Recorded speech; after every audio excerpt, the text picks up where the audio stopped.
There is a shrub that produces fruit for 50 years without replanting. It thrives in climates where apples freeze and peaches rot. It yields more food per acre than most vegetables. It feeds livestock, humans, and wildlife all at once. And once established, it asks for nothing. No fertilizer, no irrigation, no pesticides, no replanting. For centuries, it anchored rural economies across 3 continents. Then it vanished from commercial markets almost overnight. We did not stop growing it because it died. We stopped because the fruit would not obey. It ripened on its own schedule.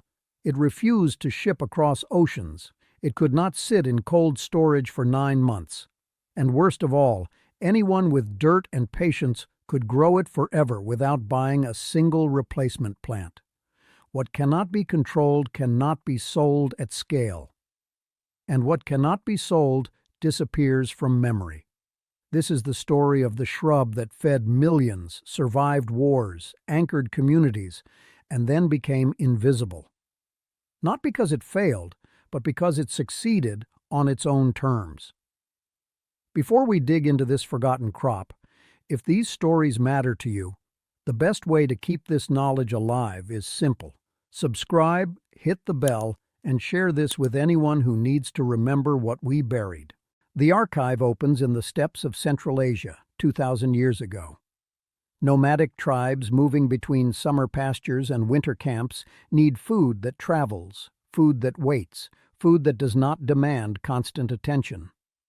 They find it growing wild along riverbanks and rocky hillsides, a thorny shrub bearing small orange berries so sour they pucker the mouth. But dried, those berries last through brutal winters. Boiled with mare's milk, they prevent scurvy.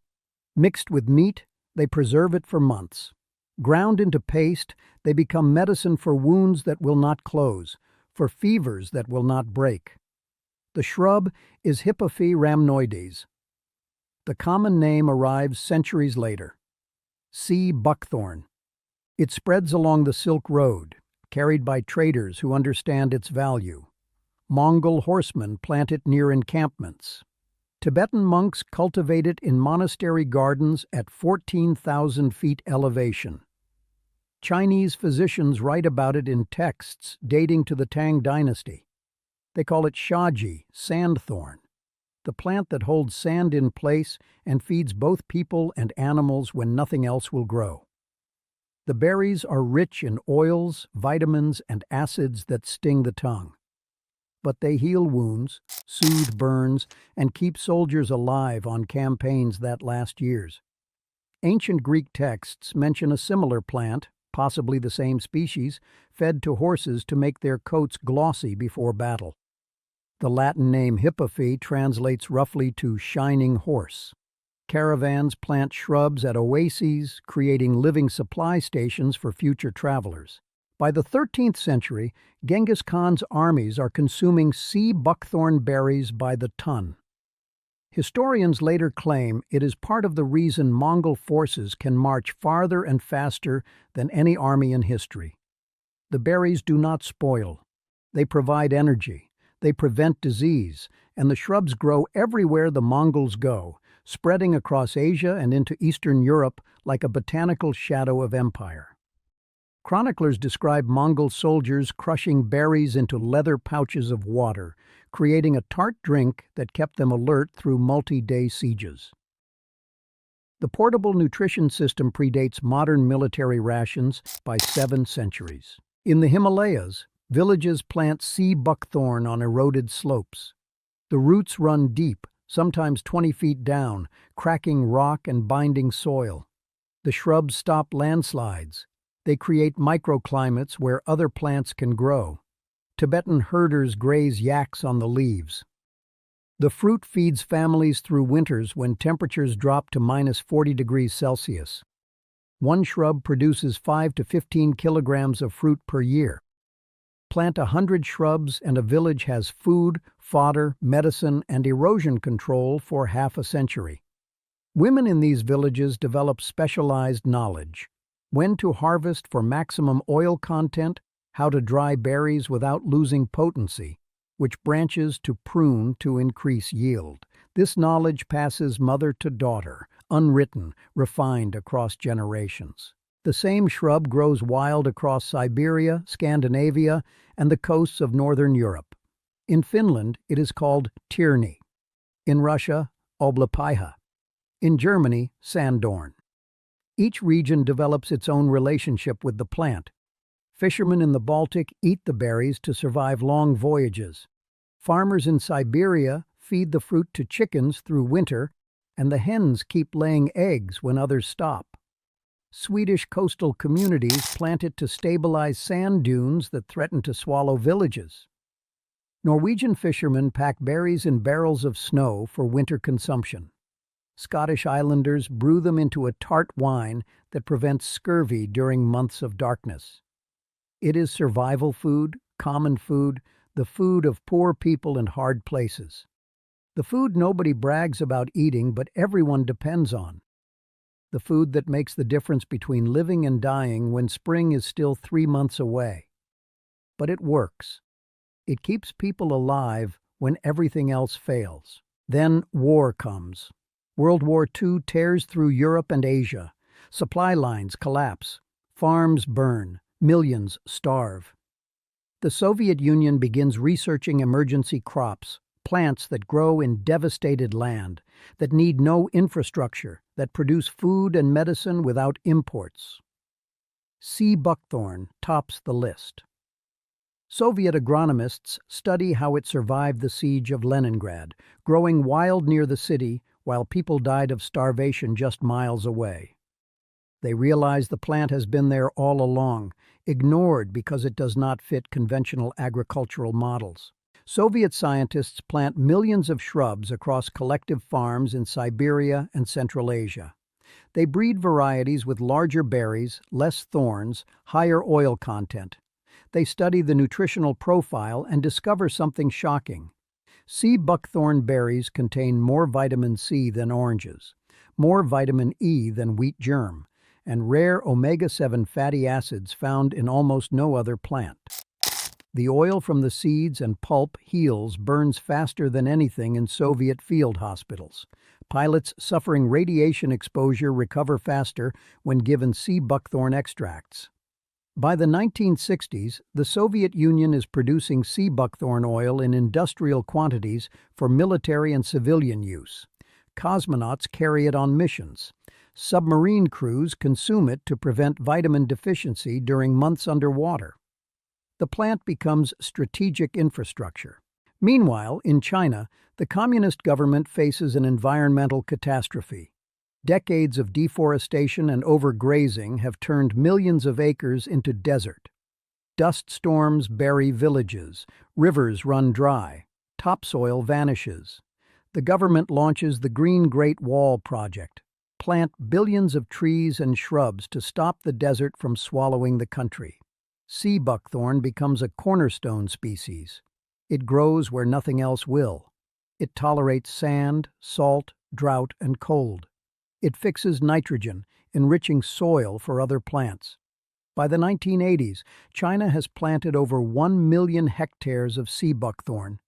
Villages that were dying become green again. Farmers harvest berries, sell them to processors, and earn income from land that was worthless.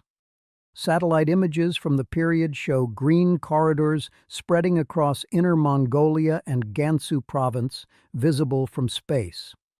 The desert stops advancing. In the 1990s, European scientists begin studying sea buckthorn seriously. Research teams in Germany, Finland, and Scotland analyze the fruit. The results are staggering. Over 190 bioactive compounds, vitamins A, C, E, K, all B vitamins, calcium, magnesium, potassium, iron, 15 amino acids, flavonoids, carotenoids, plant sterols, omega-3, 6, 9, and the rare omega-7 fatty acids.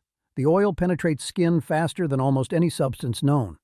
It accelerates wound healing, reduces inflammation, and protects against UV radiation. Studies show it helps ulcers, liver damage, and heart disease. It is not just food, it is medicine. Pharmaceutical companies take notice. Patents get filed. Research budgets expand. For a moment, it looks like sea buckthorn will become the next big pharmaceutical crop. But here is the problem. Sea buckthorn berries are incredibly difficult to harvest. The shrubs grow dense and thorny.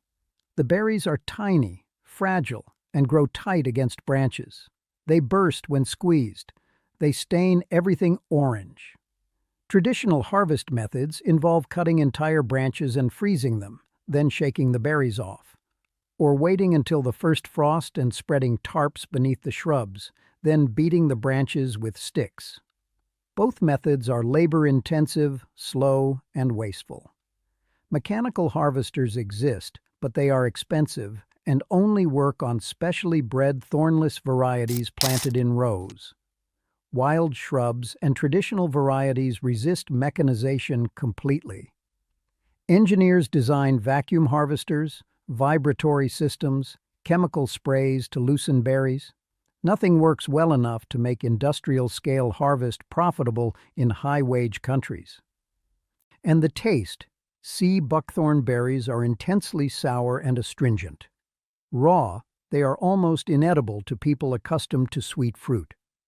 The flavor is sharp, oily, with notes of pineapple and mango buried under aggressive acidity. Some describe it as battery acid mixed with tropical fruit. Children spit it out. Adults wince. It requires processing, juice, puree, jam, oil extraction. You cannot sell fresh sea buckthorn berries in supermarkets next to apples and bananas.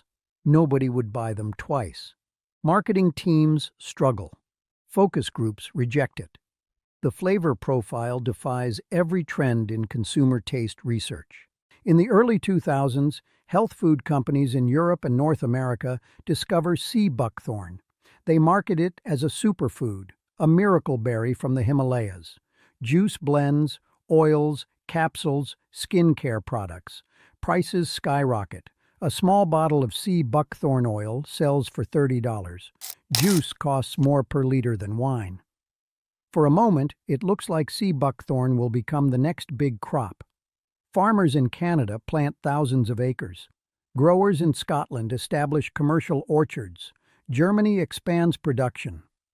Trade publications run articles about the coming sea buckthorn boom. Investment capital flows into processing facilities. But the economics do not work. Harvest costs are too high. Fresh berries spoil within days. Processing requires expensive equipment. The market is small, limited to health-conscious consumers willing to pay premium prices. Supermarkets want cheap, sweet, familiar fruit that ships easily and lasts weeks on shelves.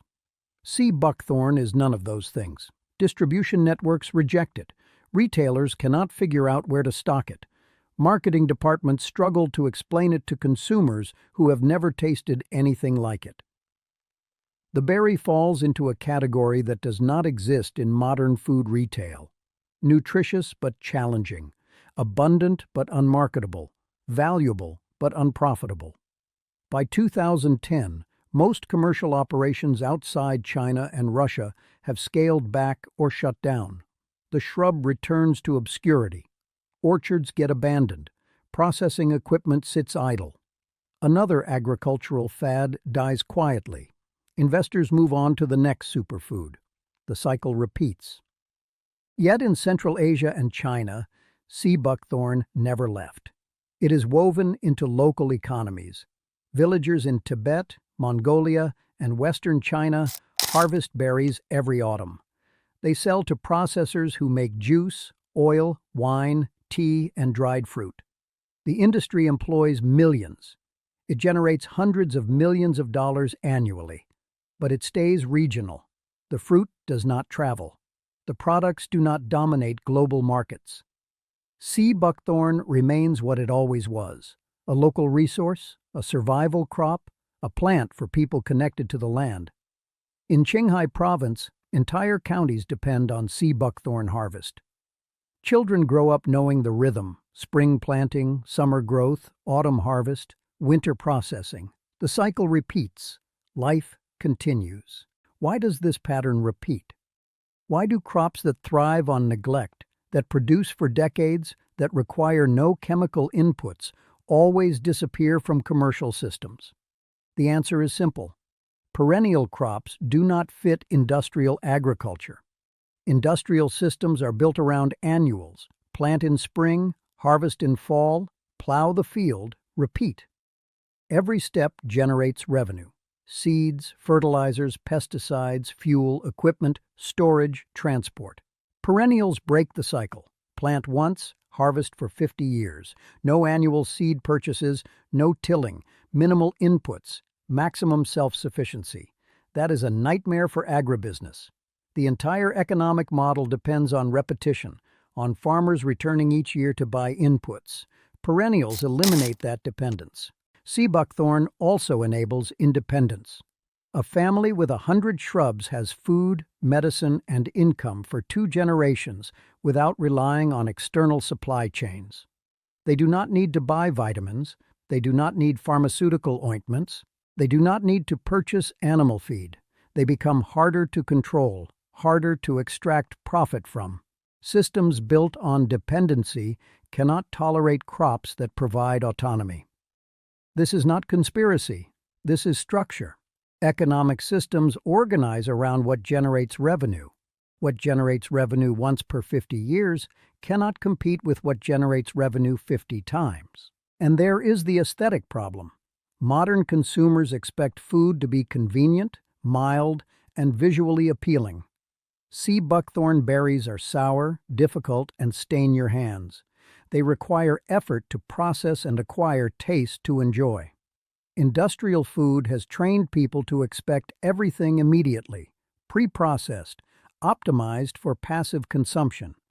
Food that demands participation does not sell. Food that requires learning does not scale. The gap between traditional food systems and modern consumer expectations grows wider each decade. So sea buckthorn survives in the margins. In permaculture gardens, on eroded hillsides in China, in the wild forests of Siberia, in small farms across Scandinavia. It feeds people who remember its value. It heals land nobody else wants. It produces year after year without asking for anything. But it does not appear in grocery stores. It does not get advertised during prime time. It does not make billionaires. It makes communities resilient instead. And resilience does not trend. Let us return to what the shrub actually does. A single plant, once established, produces fruit for 30 to 50 years. Some specimens live over a century. The roots fix atmospheric nitrogen, increasing soil fertility by up to 30%. The dense growth prevents erosion and creates habitat for birds and insects. The leaves provide fodder with 18% protein content, comparable to alfalfa. The berries yield oil used in cosmetics, pharmaceuticals, and dietary supplements. The wood is dense and useful for small tools. Every part has value. Nothing goes to waste. The plant operates on principles of abundance and Xunhuan, concepts industrial agriculture forgot. Yield per acre varies but averages 5 to 10 tons of fresh berries annually once plants mature. That is comparable to apple orchards, but with a fraction of the inputs. No pruning, no spraying, no irrigation in most climates. Sea buckthorn tolerates soil pH from 5 to 9. It grows in sand, clay, rocky slopes, and coastal dunes. It survives temperatures from -43 to +40 degrees Celsius. Drought, salt spray, high winds, none stop it. It grows at sea level and at 12,000 feet elevation.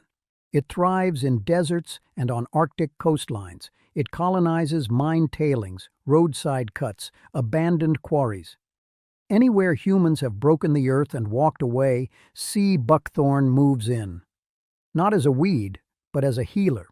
It was designed for the worst conditions Earth offers, not by human breeding programs, but by millennia of evolution in environments that kill most plants. The shrub has witnessed ice ages, volcanic winters, and mass extinctions. It adapted. It persisted. It remembers how to survive. The nutritional density is unmatched. 100 grams of sea buckthorn berries contain up to 1,500 milligrams of vitamin C. Oranges contain 53.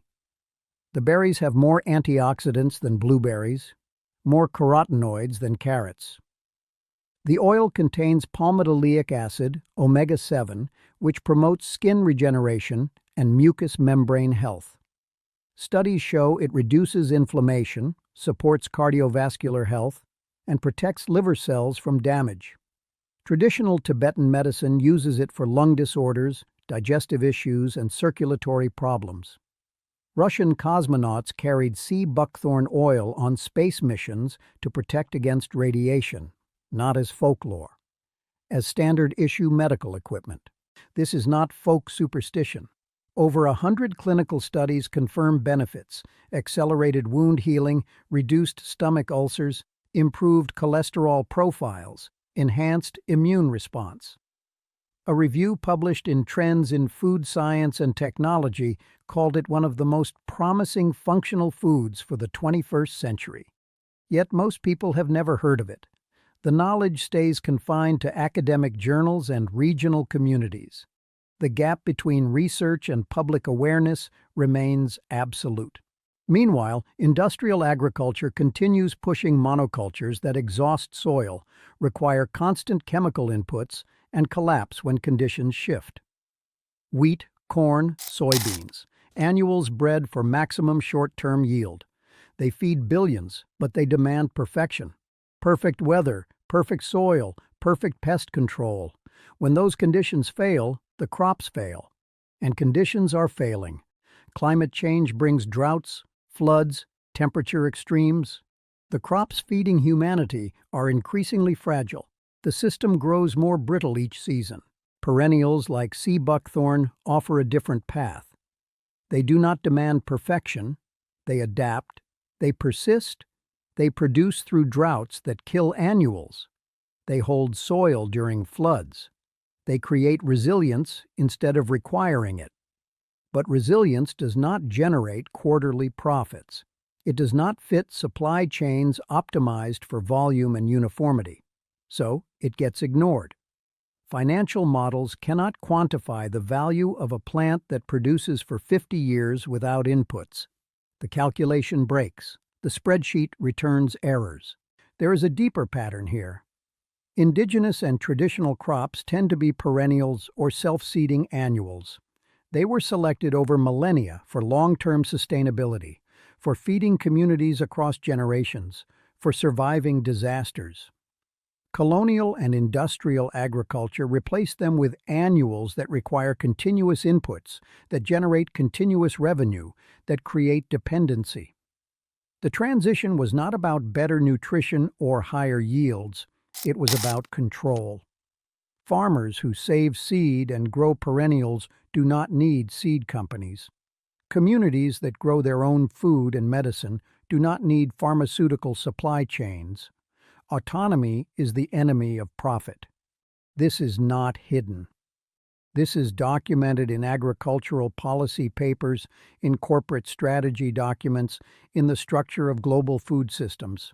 Sea buckthorn is a test case. It works, it produces, it heals land and people, but it cannot be controlled.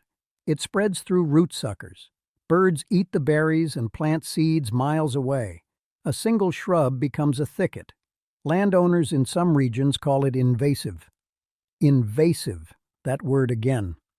The label we use for species that succeed without permission, that do not stay where we put them, that remind us nature does not need management. Sea buckthorn escapes. It refuses containment. And for that, it gets classified as a problem. Not because it harms ecosystems, but because it challenges ownership. But the real problem is not the shrub.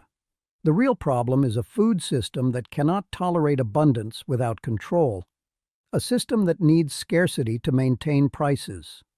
A system where food that grows itself for 50 years is dangerous because it does not generate 50 years of revenue. Perennial crops threaten the foundation of industrial agriculture. The requirement that farmers buy inputs every single year. Seeds, fertilizers, pesticides, patented genetics. If crops persist without inputs, the entire business model collapses. The supply chain unravels. The revenue stream dries up. That is why sea buckthorn stays niche. That is why most perennial food crops were replaced. Not because they failed, but because they succeeded without dependency. And success without dependency cannot be monetized, cannot be captured, cannot be enclosed. Yet the knowledge survives. In northern China, farmers still plant sea buckthorn on eroded slopes and harvest berries their grandchildren will inherit. In Mongolia, herders still graze animals on the leaves and collect fruit for winter. In Finland, small producers still make juice and jam for local markets. The shrub persists in the hands of people who value autonomy over convenience, who understand that 50 years of abundance matters more than 1 year of profit, who remember that food systems existed before corporations and will exist after, and quietly, the shrub is spreading again. Permaculture designers plant it for erosion control and food production. Homesteaders establish hedgerows that feed families and wildlife. Researchers breed new varieties with better flavor and easier harvest. The knowledge is re-emerging, not through corporate marketing, but through communities sharing what works, the same way it spread 2,000 years ago, person to person, garden to garden, need to solution. Climate change will force this conversation. As industrial agriculture struggles with heat, drought, and soil degradation, perennials will become necessary. Crops that persist through chaos, that build soil instead of depleting it, that produce without irrigation. Sea buckthorn is one of many waiting in the margins. It has been waiting for centuries. It will keep waiting, because perennials are patient. They outlast trends, policies, economic systems. They outlast empires. They outlast ideologies. They simply grow. When annual crops fail 3 years running, when irrigation systems run dry, when soil turns to dust, the perennials remain. They do not care about commodity prices or trade agreements. They respond to rain, sun, and soil. And when those change, they adapt. Not quickly, not obviously, but inevitably. The future belongs to plants that do not need us to survive, and we will need them precisely because they never needed us. The sea buckthorn teaches a simple lesson. Abundance does not require control. Plant a shrub, wait 3 years, and harvest for 50. No loans, no inputs, no dependency. Just fruit year after year, because that is what perennials do. They give. And what they give cannot be taken away, cannot be monopolized, cannot be sold back to you at markup. That generosity is revolutionary. It undermines every assumption of scarcity-based economics, and so it gets buried, not through force, but through indifference, through the slow accumulation of systems that reward extraction and punish regeneration. But burial is not extinction. The shrubs still grow. The berries still ripen. The knowledge still spreads through those willing to dig, to plant, to wait. Every garden with sea buckthorn is an act of resistance, not loud resistance, not political resistance, just the quiet refusal to depend on systems that extract more than they return. This is the vault they hoped would stay closed, the knowledge that food can be perennial, that health can be free, that a single planting can feed generations. But vaults do not stay closed. Cracks appear, roots break through, and what was buried resurfaces. Not all at once, not everywhere, but somewhere, always somewhere, in a garden in Finland, on a hillside in Mongolia, along a coast in Scotland. The plant remembers even when we forget. If this opened something for you, subscribe and hit the bell. Every share keeps this knowledge alive. The next vault opens soon.